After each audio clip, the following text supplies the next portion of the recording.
नमस्ते सबैलाई स्वागत छ हाम्रो नेपाली ट्रेडरमा। आज हाम्रो डे 9 हो। डे 9 मा चाहिँ हामीलाई लस भएको छ।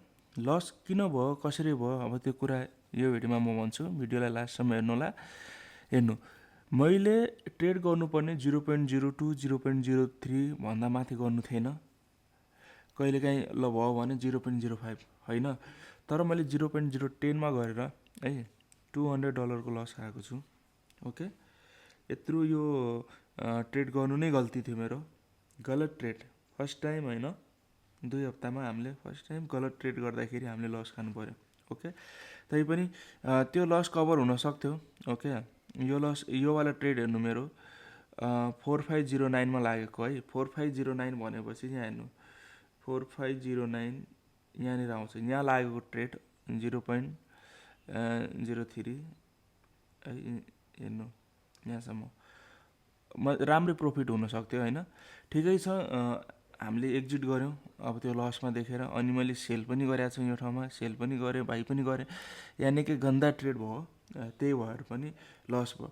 यदि तपाईँले होइन आफूलाई कन्ट्रोल गर्न सकेनौ, आफ्नो रुल्स फलो गर्न सकेनौ भनेपछि यस्तै हो हुने। कहिले पनि तपाईँ प्रफिट गरौँला भनेर नसोच्नु। अहिलेसम्म मेरो डेली भिडियो, डेली भन्दा पनि होइन, डेली नआए पनि मैले ट्रेड गरेको हरेक ट्रेडको भिडियोहरू हेरिराख्नु होला।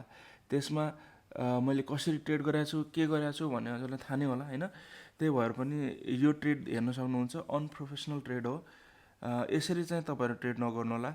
अब आज चाहिँ अब फ्राइडे हो, म आज ट्रेड गर्दैन। हेर्छु आज कोही यस्तो सेटअपमा आयो भने मेरो सेटअपमा चाहिँ म ट्रेड गर्ने हो। अहिले चाहिँ गर्दैन। तपाईँहरू पनि अहिले यो लेभल ब्रेक नहुन्जेलसम्म ट्रेड नगर्नु है। यो रेजिस्टेन्स ब्रेक भयो भनेर ट्रेड नगर्नु होला। ओके, यदि सपोर्ट लेभल ब्रेक हुन्छ भने ट्रेड गर्नु। सपोर्ट लेभल ट्रेड ब्रेक भएर आज त सपोर्ट लेभल 15 मिनट टाइम फ्रेममा हुनसक्छ।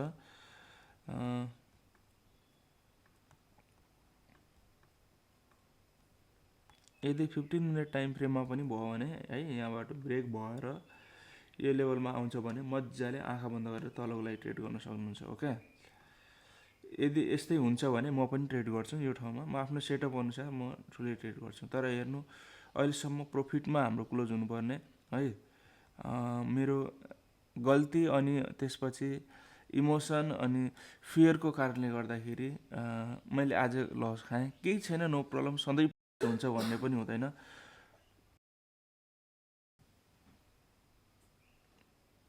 अब यो मार्केट ब्रेकआउट गर्ने कोसिस गर्दैछ है।